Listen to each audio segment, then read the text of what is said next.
Praise the lord. ప్రభు అయిన యేసుక్రీస్తు నామములో మీ అందరికీ ప్రభు పేరిట వందనాలు తెలియజేస్తున్నాను. దేవుడు మనల్ని ప్రేమించి మరి యొక్క మాసములో 4వ మాసములో ప్రవేశింపజేసి దేవుడు మన పట్ల చేసిన మేళకి దేవుని స్తుతిస్తాం, కొనియాడదాం.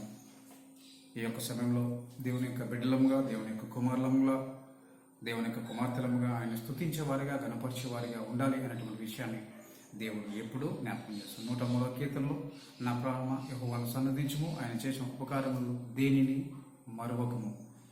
కాబట్టి దేవుడు ఎన్నో మేలు మనం చేశాడు. అందులో ఒక మేలు చెప్పమంటావు. ఈరోజు మనం బ్రతుకున్నాం చూడవేయాలి. ఈరోజు నువ్వు బ్రతుకున్నావు అంటే దేవుని స్తుతించాలి, దేవుణ్ణి కొనియాడాలి, దేవుని జ్ఞాపకాలి. రండి దేవుని వాక్యంలోకి లోతుగా వెళ్ళి దేవుని వాక్యాన్ని ధ్యానం చేసుకుందాం. ఈ సంవత్సరంలో మరి దేవుని వాక్యాన్ని దేవునితో నడుచుట అనేటువంటి విషయాలు మనం ధ్యానించబోతున్న బైబిల్లో మరి కొంతమంది ఉన్నారు.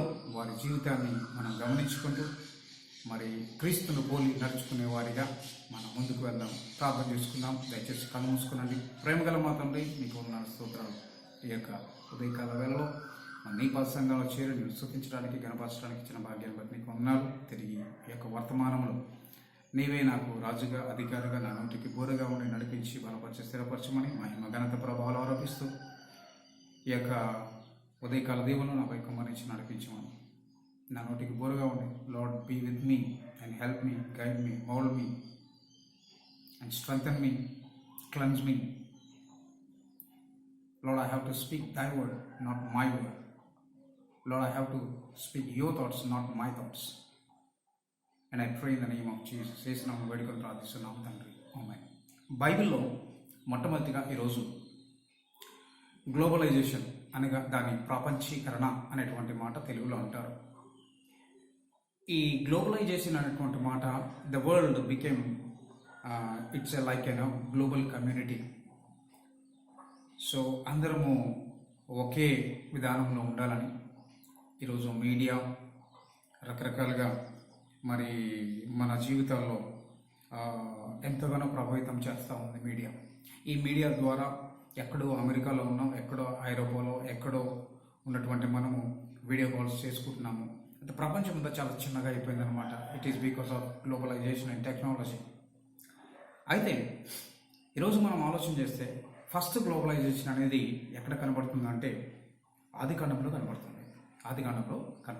చూద్దాం రండి. ఈరోజు దానికి పునాది ఎవరు, ఏంటి, అసలు ఈ గ్లోబలైజేషన్ అనేటువంటి థాట్ ఈరోజు వచ్చిందా, లేకపోతే ఇంతకుముందు ఉన్నదా, లేకపోతే ఏంటి అనే విషయాలు బైబిల్లో చూద్దాం. ఎందుకంటే Bible answers Bible. So let us look into the word of God and let us see what is globalization, where it was started and how it is going on. చూద్దాం రండి. ఆదికాండము 10వ అధ్యాయము 11వ అధ్యాయంలో కొన్ని విషయాలు అక్కడ మనకు కనపడుతుంటున్నాయి. ఇందులో మరి ఒక శ్రేష్టమైనటువంటి విషయము అక్కడ మనకు కనపడుతుంటుంది అనమాట. ఈ 10-11 అధ్యాయాల్లో ఈరోజు మనం చూస్తూ ఉంటున్నాం. ఈ 10-11 అధ్యాయాలు మరి చాలా ప్రాముఖ్యమైనటువంటివి అనమాట. 10వ అధ్యాయంలో ద డిసెండెంట్స్ ఆఫ్ నోవా, అంటే నోవాహు తర్వాత సంతతి.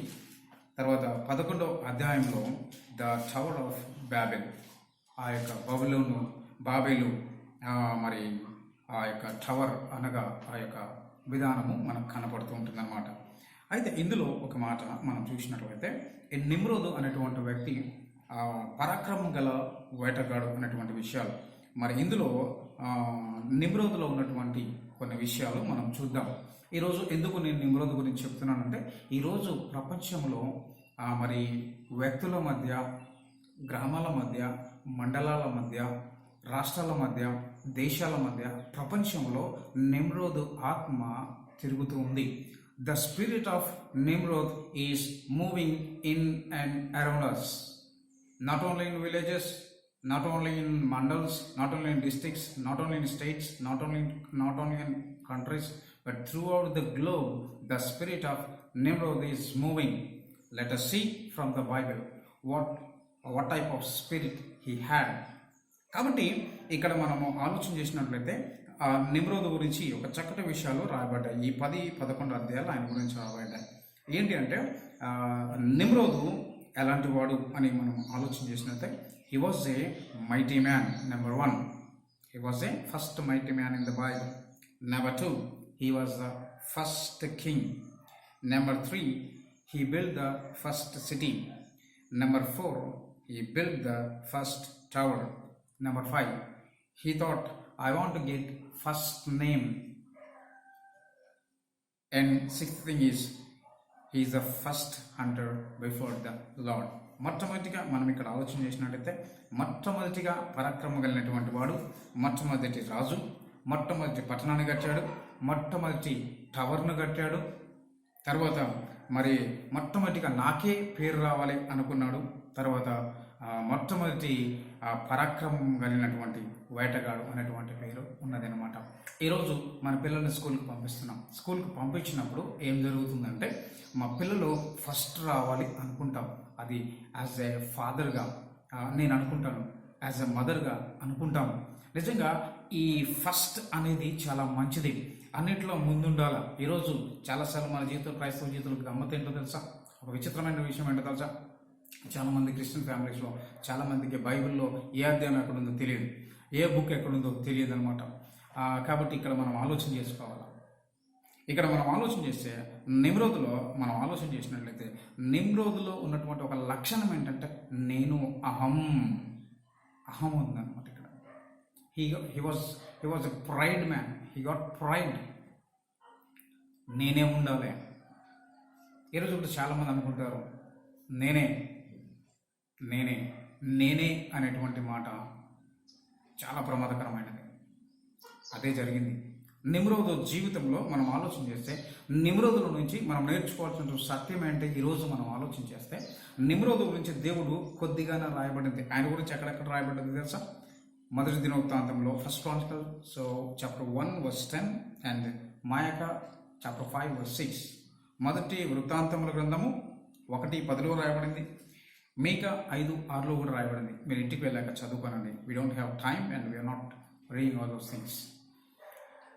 కాబట్టి ఇక్కడ మనం ఆలోచన చేసినట్లయితే దేవుని యొక్క బిడ్డలముగా, దేవుని యొక్క కుమారులముగా, దేవుని యొక్క కుమార్తెలముగా what we need to understand from Nimrod.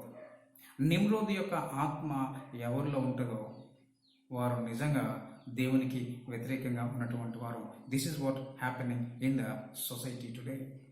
ఈ నిమ్రోదు ఆత్మ అందరిలో పనిచేస్తూ ఉంది.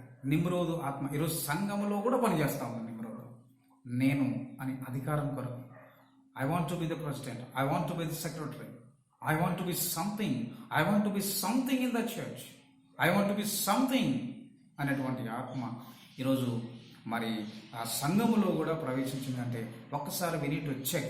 ఒకసారి మనం ఆలోచన చేసుకోవాలా ఏ ఆత్మతో మనం నింపబడుతున్నామో. అందుకనే రోమపత్రికలో అన్నాడు, ఎవడైతే క్రీస్తు ఆత్మ లేనివాడో వాడు ఆయన వాడు కాదు. ఎందరూ దేవుని ఆత్మ చేత నడిపింపబడుదురో వారందరూ దేవుని కుమారుల యుందురు అనేటువంటి మాట మనకు బైబిల్లో చక్కగా దేవుడు రాసి పెట్టాడు. So what type of spirit you have? నీకు ఒకవేళ నేను నాది నేనే అలాంటి స్పిరిట్ ఉంటే నీలో ఉన్నది ఎవరాత్మ తెలుసా? దేవుని ఆత్మ కాదు. అది ఖచ్చితంగా నేనంటాను, నా బైబిల్ ప్రకారంగా దేవుని ఆత్మ ద్వారా నేను మీతో మాట్లాడుతున్నాను. ఏంటంటే అది నిమ్రోదు ఆత్మ. ఈ నిమ్రోదు ఆత్మ ఎలాంటిదంటే ఈ నిమ్రోదు ఏం చేసిందో తెలుసా? He brought all the people under one wing. ఆయనకున్నటువంటి ఆశ కాదు, one world, one religion, one currency, one God. ఈరోజు కూడా అదే జరుగుతుంది. ప్రపంచమంతా మనందరికీ ఒకే ప్రపంచము, ఒకే మతము, ఒకే కరెన్సీ ఉండాలా, ఒకే దేవుడు ఉండాలా. అందుకని అంటారు సబ్కా మాలిక్ ఏక్ హే. హూ ఈజ్ దట్ ఏక్ హే? ఆ ఒక్కడేవాడు. బైబిల్ చదువుతుంది యేసు ప్రభువు. యేసు ప్రభువు మాత్రమే, యేసు ప్రభువే. కాబట్టి ఈరోజు మనం ఆలోచన చేసినట్లయితే ఇటువంటి విధానము ఈరోజు పనిచేస్తూ ఉంది. అయితే లోకంలో పక్కబెట్టు ఈరోజు సంఘంలోనే ప్రవేశించింది. అసలు నిమ్రోదు అనేటువంటి మాటకు ఒక అర్థం ఏంటంటే, ఒక అర్థం ఉంది ఏంటంటే దైవద్రోహి అట. తెలుగు బైబిల్ డిక్షనరీలో రాయబడే మాట ఏంటంటే దైవ ద్రోహి. అది ఇంగ్లీష్లో ఆయనకున్నటువంటి అర్థం ఏంటో తెలుసా? He was a firm character he was a brave character అనేటువంటి మాట మనకు కనపడుతుంది అనమాట. ఎందుకంటే అక్కడ మనం అక్కడ ఆలోచిస్తాం. నిమ్రోదులో ఉన్నటువంటి ఇంకా మరికొన్ని విషయాలు ఏంటో మనం చూద్దాము. నిమ్రోదులో ఉన్న మరికొన్ని విషయాలు ఏంటో తెలుసా? నిమ్రోదులో ఉన్నటువంటి మరి 4 విషయాలు మనం చూద్దాం. నిమ్రోదులో మొట్టమొదటిగా ఆయన ఎవరంటే is a grandson of Noah యొక్క మనమడు. తర్వాత నిమ్రోదు తన జీవితంలో దేవునికి భయపడలేదు. తర్వాత దేవునికి మనుషులకు కూడా నిమ్రోదు భయపడలేదు. తర్వాత నిమ్రోదు ఎలాంటి వాడు తెలుసా? He was a prototype of antichrist, అంత్యక్రీస్తుకు సాదృశ్యంగా కనపడుతున్నాడు అనమాట. అంటే ఇతనిలో ఉన్నటువంటి క్యారెక్టర్ ఏంటి? నోవాహు గ్రాండ్ సన్నే, కానీ తన జీవితంలో ఉన్నటువంటి ఒక లక్షణం ఏంటో తెలుసా? నోవాహు నీతిపరుడట. ఆయన కొన్ని మంచి లక్షణాలు ఉన్నాయి. నోవాహు చాలా చక్కనివాడు. చూద్దామా నోవాహు ఎంత మంచివాడో చూద్దామా? నోవాహు అట ఎంత చక్కనివాడు ఆయన గురించి రాయబెట్టేటువంటి మాట. నోవాహు దేవుని సన్నిధానంలో మనం చూస్తే అక్కడ చాలా చక్కగా ఆయన గురించి మరి మనకు కనబడుతూ ఉంటుంది అనమాట. నోవాహు జీవితంలో మనం ఆలోచన చేస్తే 6వ అధ్యాయం 9వ వచనం ఉంటుంది. నోవాహు వంశం ఇదే, నోవాహు నీతిపరుడు. He was righteous, he was blameless, he walked with God and he did what Lord said. That we see in the book of Genesis chapter 6 verse 9 and 22. He was a great man, he was a faithful man. అటువంటి కడుపు నుంచి వచ్చినటువంటి ఈ వ్యక్తి ఎలా ఉన్నాడో తెలుసా? పూర్తిగా భిన్నంగా ఉన్నాడు. He was totally different from his grandfather's character. ఈ రోజు కూడా మన జీవితంలో ఆలోచన చేస్తే నిమ్రోదు జీవితంలో ఉన్న దేవుడు అంటే అయ్యో నా తాత ఎలాంటి వాడు మర్చిపోయాడు. ఈ ఫర్గాట్ ద హిస్టరీ. తర్వాత దేవునికి భయపడలా, మనుషులకు భయపడలేదు. తర్వాత నిమ్రోదు అంత్యక్రీస్తు, దేవునికి వ్యతిరేకంగా పోరాడినటువంటి వ్యక్తి, దేవుణ్ణి కాదన్నటువంటి వ్యక్తి. ఈరోజు చాలామంది ఉంటున్నారండి సమస్యలు. ఈరోజు చాలామంది సమస్యలు ఎందుకుంటున్నారు తెలుసా? దేవుణ్ణి కాదంటే ఈరోజు you will be in utterly failure. అందుకనే ఈ యొక్క ఆది కాండంలో చూసినట్లయితే ఏదో కట్టాలనుకున్నారు, ఏదో చేయాలనుకున్నారు, వాళ్ళు ఫెయిల్ అయిపోయారు. ఎందుకు ఫెయిల్ అయిపోయారో తెలుసా? దేవుని పక్కకు. బైబిల్ ఒక చక్కని మాట, దుష్టులను దేవుని మరుచు జనులందరూ పాతాళమునకు దిగిపోవుదురు. They will go. వాళ్ళు ఎక్కడికి వెళ్తారు? దిగిపోతారంట. కాబట్టి ఆలోచన చేద్దామా? దేవుని సన్నిధానంలో ఒక్కసారి మనము గమనిస్తాం. దేవుని సన్నిధానంలో మనం గమనించాల్సినటువంటి అవసరత ఎంతో ఉంది. Do you have the spirit of Nimrod? Just pray to God. దేవుని సన్నిధానంలో ప్రార్థన చేయి, ప్రభా ఇలాంటిది నాకు ఉన్నదయ్యా, నన్ను తీసివేయని అడిగితే దేవుడు is ready to do all the things. అంటే నిమ్రోద్ ఎలాంటి వాడు అంటే he was arrogant type of character. He is an adamant type of character. He is a rebellious character.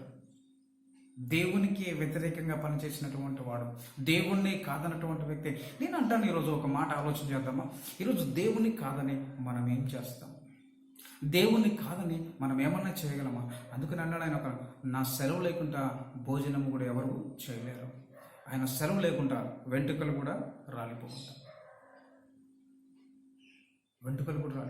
అంటే ఆయన సెలవు లేకుండా ఏది కూడా జరగదు అనేటువంటి విషయాన్ని కనపడుతుంటుంది.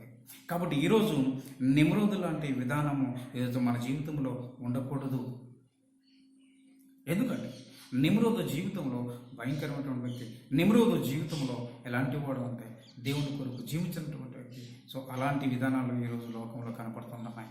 ఈరోజు అందుకని క్రైస్తవంలో కూడా చాలామంది భ్రష్టు పట్టినటువంటి వారుగా భయంకరమైన జీవితాలు జీవించేటువంటి వారు ఈరోజున్నారు. నన్ను ఎవడేం చేస్తారులే అనుకుంటున్నారు ఈరోజు. This is the spirit of Nimrod.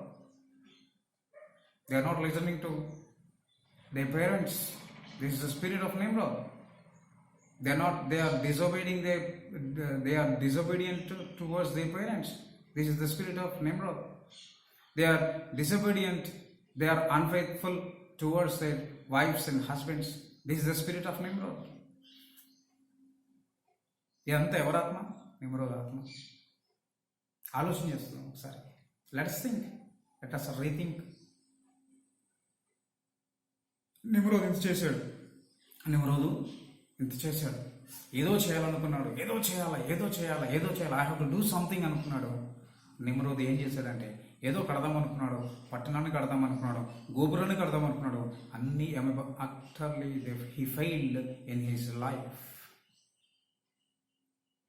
దేవుణ్ణి కాదని మనం ఏం చేయడం. మనం అందుకని ఎవరి ఆత్మచేత నడిపించబడాలి అని మనం చూస్తే దేవుని ఆత్మచేత నడిపించబడాలి అనేటువంటి విషయాన్ని దేవుడు జ్ఞాపకం చేస్తున్నాడు. చూద్దామా దేవుని వాక్యంలో నుంచి ఒక మాట, నువ్వు ఎవరి చేత నడిపించబడుతున్నావు అనేది ఈరోజు చాలా ప్రాముఖ్యమైనటువంటిది అనమాట. ఎందుకు అంటే దేవుని యొక్క వాక్యము చాలా సూటిగా స్పష్టంగా మనతో మాట్లాడుతుంటుంది అనమాట. ఎందుకనంటే please turn to me Romans chapter verse 8 and verse 9. దేవుని ఆత్మ మీలో నివసించిన ఎడల మీరు ఆత్మ స్వభావం గలవారే కానీ శరీర స్వభావం గలవారు కాదు. ఎవడైనా క్రీస్తు ఆత్మ లేని వాడైతే వాడాయన వాడు కాడు అనేటువంటి మాట అన్నాడు. We need to be filled with the Spirit of God. దేవుని ఆత్మ చేత నడిపించబడాలా. మానవ ఆత్మ పని చేయకూడదు. మానవ ఆత్మ మంచిది కాదు. మానవుల చేత నడిపించబడేవారు ఉన్నారు ఈరోజు చాలామంది. ఈవెన్ ఐసే సేవకులు కూడా చాలామంది మరి మనుషుల చేత నడిపించబడేటువంటి వారు ఈరోజు సమాజంలో ఉన్నారు. దేవుని ఆత్మ బైబిల్లే మనం, ఎందుకంటే బైబిల్లే మనం చూడాలన్నమాట. బైబిల్లే చూడాలి. క్రీస్తు ఎవడైనను క్రీస్తు ఆత్మ లేని వాడైతే వాడాయన వాడు కాడు అనేటువంటి మాట అక్కడ మనకు కనపడుతుంది అనమాట. నిజంగా అది మనం ఆలోచన చేసినట్లయితే ఈరోజు నువ్వు ఎవరి మరి ఆత్మ ద్వారా నడిపింపబడుతున్నావు ఒక్కసారి ఆలోచన చేద్దాం. It's a open challenge. ఈరోజు అందరికీ మనకు సవాల్, నిజంగా మనం దేవుని ఆత్మచేత నడిపించబడుతున్నామా లేదా నిమ్రోదు ఆత్మచేత నడిపించబడుతున్నామా? మీరు ఇంటికి వెళ్ళక చదువుకోండి, అదే ధ్యానించండి, మీకు అర్థమవుతాయి. చాలా విషయాలు కనపడతాయి. ఈరోజు నిమ్రోదు ఆత్మ పని చేస్తుంది కానీ దేవుని ఆత్మ పని చేయట్లేదు. ఎంత ఘోరమైనటువంటి పరిస్థితులు అంటే. And again we are saying that we are praising God, we are worshipping God, we are reading the word of God, we are praying. What you are doing నీకు అర్థమవుతుందా? ఒకసారి ఈరోజు మనం ఆలోచన చేయాల్సినటువంటి అవసరం ఎంతగానో మనకు ఉన్నది అన్న విషయాన్ని దేవుడు జ్ఞాపకం చేస్తున్నాడు. ఎందుకు అంటే ఆది కాండంలో ఒక వ్యక్తి, నిమ్రోద్ అనేటువంటి వ్యక్తి ఉన్నాడు. ఆ వ్యక్తి ఫెయిల్ అయిపోయాడు, తన జీవితంలో ఫెయిల్ అయిపోయాడు. కాబట్టి దేవుని సన్నిధానంలో ఈరోజు మనకు ఒకసారి జ్ఞాపకం చేస్తాం. My dear children, don't be like Nimrod. దేవుని యొక్క ఆత్మచేత మీరు నింపబడాలా, మనం నింపబడాలా. ఎప్పుడైతే మన దేవుని ఆత్మచేత మనం నింపబడతామో అప్పుడే మనము వెళ్తాము, అప్పుడే పరలోక రాజ్యానికి చేరుకుంటాం. అందుకొరకే కదా యేసుప్రభు భూమి మీదకి వచ్చాడు. ఈ అహమును పోగొట్టడానికే కదా యేసుప్రభు భూమి మీదకి వచ్చాడు. ఈరోజు చాలామంది నిమ్రోద్ లాంటి వారు, అంటే ఒక విధంగా ఆలోచించి ఓవరాల్గా నిమ్రోదులు నాకు కనబడ్డ విషయం ఏంటంటే is a pride man, is the man of proud ఉంది, గర్వం. బైబిల్ ఒక మాట మనందరికీ తెలుసు, నాశనం ముందర గర్వము నడుచును, ప్రైడ్ గోస్ బిఫోర్ డిస్ట్రక్షన్. కాబట్టి ఈరోజు మనం ఆలోచన చేద్దాం. దేవుని సన్నిధానంలో నేను మనం అర్థం చేసుకోవాల్సిన ఒక మంచి విషయం ఏంటంటే, నీలో ఎక్కడైనా గర్వం ఉందా? దేన్ని బట్టి గర్వం వస్తుంది తెలుసా? కొంతమందికి విద్యను బట్టి గర్వం వస్తుంది, నిమ్రోదాత్మ. కొంతమంది వారి యొక్క అందాన్ని బట్టి గర్విస్తూ ఉంటారు, నిమ్రోధ ఆత్మ. ఇక్కడ మనం ఆలోచన చేస్తే డిఫరెన్షియేషన్ చేయవచ్చు అనమాట. ఇక్కడ ఈరోజు సంఘంలో మరొక ఆత్మ కూడా ఉంది అనుకో, యెజబెల్ ఆత్మ కూడా పనిచేస్తున్నాం. మళ్ళీ దాని గురించి ఒకసారి ఇప్పుడు నేను మాట్లాడదాం. ఆస్తిని బట్టి, అంతస్తుని బట్టి, హోదాను బట్టి, స్థాయిని బట్టి, బంధు బలగాన్ని బట్టి, ఆస్తిపాస్తులను బట్టి, వెండి బంగారాలను బట్టి ఈరోజు చాలామంది గర్విస్తూ ఉంటున్నారు. జాగ్రత్త. నాశనంలోకి ముందర ఏం నడుస్తుంది? గర్వము నడుస్తుంది. నువ్వు పతనమైపోవడానికి కారణం ఏంటంటే, నిమ్రోదు పతనమైపోవడానికి కారణం ఏంటో తెలుసా? గర్వం. ఈరోజు మన జీవితంలో అలాంటి గర్వము ఉండకూడదని దేవుడు మరి ఒకసారి ఈరోజు నన్ను బ్రతికించాడు. దేని గురించి అండి గర్వం? ఎందుకండి గర్వం? దేని చూసి గర్వం? దేని బట్టి? డబ్బు ఈరోజు ఉంటుంది, రేపు పోతుంది. ఉద్యోగం ఈరోజు ఉంటుందో, రేపు పోతుంది. అందం ఈరోజు ఉంటుంది, అందం మోసం సౌందర్యము వెళ్తాం. ఆస్తి ఈరోజు ఉంటుంది, రేపు వెళ్ళిపోతుంది. పొలం ఉంటుంది, ఏం చేస్తున్నాం ఈరోజు కరువు ప్రాంతంలో, నీళ్ళు లేవు, పొలం పండుద్దా? అంతే. అందుకని దేవుడు అంటున్నాడు, అక్కడ జ్ఞాపకం చేస్తున్నాడు, పౌలు రోమీయులకు రాస్తా అంటున్నాడు, నువ్వు దేవుని ఆత్మచేత నడిపించబడు, దేవుని ఆత్మచేత నడిపించబడాలా. దేవుని ఆత్మచేత నడిపించబడితే అప్పుడే అది ఆనందము, సంతోషంగా ఉంటుంది. నిజంగా మనం ఆలోచన చేస్తే యేసు ప్రభు అందుకే కదా నా యేసయ్య భూమి మీదకి వచ్చాడు. అందుకే కదా ఇది తీసివేయడానికే కదా గర్వంతో ఉన్న మానవుని, పాపంలో ఉన్న మానవుని, శాపంలో ఉన్నటువంటి మానవుని రక్షించడానికి ఆయన ఎలా ఉన్నాడు తెలుసా? ఎంత గొప్పవాడు తెలుసా? ఎంత మహోన్నతమైన వ్యక్తి తెలుసా నా యేసయ్య? ఆయన ప్రేమించేటువంటి వాడు. ఈరోజు కూడా లోబడి ఉన్న పిల్లల వైపు దినమెల్లా నా చేతులు చేస్తున్నాను అంటున్నాడు. నీ గురించే కదా ఆయన సెలవులో మరణించింది. నీలో నిమరోధ ఆత్మ వస్తుందని ఆయన సెలవులో మరణించాడు. అది ఆయన ఆత్మ ఎలాంటిది తెలుసా? ఎంత ప్రేమ వాడు దేవుడు, ఎంత ప్రేమ. ఈరోజు నువ్వు ఇంకా తప్పు చేస్తున్నా కూడా నిన్ను క్షమిస్తూ వస్తున్నావు అంటే తప్పు చేసుకుంటే వెళ్తావా? ఈరోజు చాలామంది అనుకుంటున్నారు ఏంటి తెలుసా? దేవుడు ప్రేమ గలవాడు, దేవుడు కృప గలవాడు, దేవుడు జాలి గలవాడు. ఎంత తప్పు చేసినా కూడా దేవుడు కరెక్టే, నేను కాదనట్లే. ఎంత పెద్ద పాపని దేవుడు క్షమిస్తాడు. కానీ అలాగే పాపంలో చేసుకుంటూ వెళ్తానంటే దేవుడు సహించడు. దేవుని గురించి మనం ఆలోచన చేయాలి. ఒక మాట కీర్తనలో చక్కని మాట రాయబడి ఏం తెలుసా? నీవు తీర్పు తీర్చినప్పుడు నిర్మలుడవుగా అగుపడదు. నీవు తీర్పు తీర్చినప్పుడు నిర్మలుడవుగా అగుపడదు. తీర్పు తీర్చాడు, జాగ్రత్త. నిమ్రోదుకు తీర్చాడో లేదా? నిమ్రోదు తీర్పు తీర్చాడు, ఆయన కట్టినన్ని అలాగే ఆగిపోయాయి, భాషలు తారుమారైపోయాయి. ఏదైతే అనుకున్నాడో అది సాధించలేకపోయాడు. ఎందుకు తెలుసా? అదే దేవుడు ఉంటే సాధించేవాడు, కానీ తన జీవితంలో లేడు. My friends, I want to tell you, ఒకవేళ ఈ రోజు కూడా నువ్వు దేవుణ్ణి కాదని ఆయన వద్దనుకొని లెక్కలైనట్టుగా ఇష్టం వచ్చినట్టుగా లోకంలో తిరుగుతున్నావా? జాగ్రత్త. Here is a warning for you. Here is a warning for you. God is giving you a warning. Bible is not an ancient book. Bible is the book of life. It gives you life. It gives you love, the love of God. దేవుని వాక్యం మనం జీవింపజేసేది. దేవుని వాక్యం ఈరోజు మనల్ని నడిపించేది. దేవుని యొక్క వాక్యము మనల్ని బ్రతికించేది. దేవుని యొక్క వాక్యము ద్వారా మనం నడిపించబడాలి తప్ప ఇక మన జీవితంలో ఏది కూడా మనకు ఉండకూడదు. కాబట్టి ఇలాంటి ఒకవేళ నీలో ఉంటే నేనేమంటున్నా అంటే ఈరోజు దేవుడు నా ద్వారా పలికిస్తున్నాడు. నేనెవరండి? I'm common man. నేను కూడా ఒకప్పుడు కొన్ని విషయాలు అలాంటివి ఉంటే దేవుడు నన్ను మార్చాడు, నిన్ను కూడా మారుస్తాడు. నువ్వు దేవుని వద్దకు వస్తే దేవుడు అద్భుతమైనటువంటి కార్యాలు నీ పక్షాన, నీ కుటుంబ పక్షాన చేస్తాడు. ఆ తర్వాత లోకంలో కన్ను మూస్తే పరలోక రాజ్యం ఉంటావు. అందుకే కదా యేసు ప్రభు సిలువలో మరణించాడు. అందుకే కదా ఆ పంచగాయాలు పొందాడు తలకు. నీ ఆలోచన మంచిగా లేవు, అందుకని మన ఆలోచన మంచిగా లేవు, అందుకని తన తలకు మిల్ల పెట్టాం.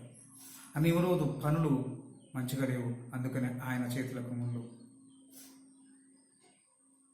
ఆయన చేతులకు చీలలు కొట్టబడ్డాడు.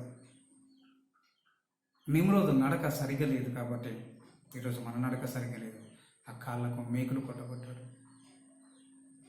అందుకే కదా మనం చేసినటువంటి పాపాలకు పండుకొని ఆలోచన చేసి చేసిన పాపాలకు పక్కలో బల్లేపోటు మంచం మీద పడుకొని ఎన్ని పాపము నీచపు ఆలోచన చేసామో వాటి కొరకు ఆయన వీపంతా దున్నపడింది.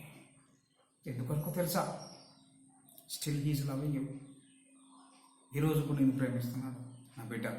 నిమ్రోదు ఆత్మ కాదు బిడ్డ, ఈరోజు నా ఆత్మ ఉండాలా. అందుకే నేను రాశాను, ఎవడైనాను క్రీస్తు ఆత్మ లేని వాడైతే వాడైనా నా ఆత్మను ఇవ్వటానికి నేను వచ్చాను. ఈరోజు మనకు దేవుని సంఘంలో ఆ యొక్క ఆత్మను, క్రీస్తు ఆత్మ, పరిశుద్ధాత్మను ఈరోజు మన మధ్య ఉంచి వెళ్ళాడు. ఎందుకంటే కారణం ఏంటో తెలుసా? మనం దేవుని ఆత్మ చేత నడిపించబడాల, దేవుని ఆత్మ చేత మనం ముందుకు వెళ్ళాలి. అందుకని 11వ వచనంలో రోమన్స్ చాప్టర్ 8:11 మృతుల్లో నుండి యేసును లేపిన వాని ఆత్మ మీలో నివసించిన యెడల మృతుల్లో నుండి క్రీస్తు యేసును లేపిన వాడు చావునకు లోనైన మీ శరీరములను కూడా మీలో నివసించున్న తన ఆత్మ ద్వారా జీవింపజేయను. ఈరోజు మనం బ్రతకాలి అంటే ఎవరి ఆత్మ కావాలి చెప్పండి? దేవుని ఆత్మ ఉండాలి. దేవుని ఆత్మ ద్వారా ఈరోజు మనం జీవించబడతాం. దేవుని ఆత్మ ద్వారా ఈరోజు మనం ముందుకు వెళ్తాం. దేవుని ఆత్మ ద్వారా ఈరోజు మనం ముందుకు సాగగలుగుతాం. దేవుని ఆత్మ ద్వారా మనము మన జీవితంలో అనేకమైనటువంటి గొప్ప కార్యాలు మన జీవితంలో చేస్తాడు.